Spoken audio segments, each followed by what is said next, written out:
حضرت عبداللہ بن زبیر رضی اللہ تعالیٰ عنہما سے روایت ہے، انہوں نے فرمایا میں نے اپنے والد حضرت زبیر بن عوام رضی اللہ تعالیٰ عنہ سے عرض کیا کیا وجہ ہے کہ میں آپ کو اللہ کے رسول صلی اللہ علیہ وسلم سے اس طرح حدیثیں بیان کرتے نہیں سنتا جس طرح ابن مسعود رضی اللہ تعالیٰ عنہ اور فلاں فلاں صحابی کو سنتا ہوں؟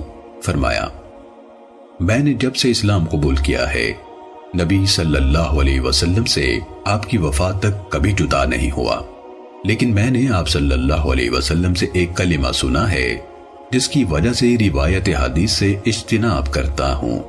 آپ صلی اللہ علیہ وسلم فرماتے تھے جس نے مجھ پر قصداً جھوٹ بولا اسے چاہیے کہ اپنا ٹھکانہ جہنم کی آگ میں بنا لے۔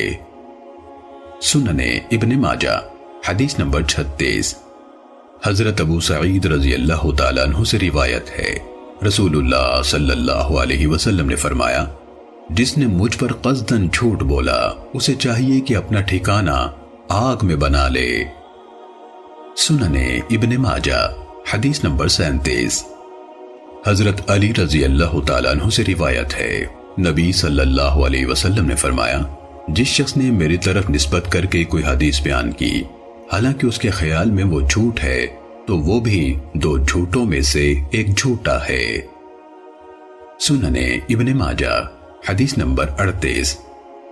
حضرت سمرہ بن جندب رضی اللہ تعالیٰ عنہ سے روایت ہے، نبی صلی اللہ علیہ وسلم نے فرمایا جو شخص مجھ سے کوئی حدیث بیان کرتا ہے اور اس کے خیال میں وہ جھوٹ ہے وہ بھی جھوٹ بولنے والے 2 افراد میں سے ایک ہے۔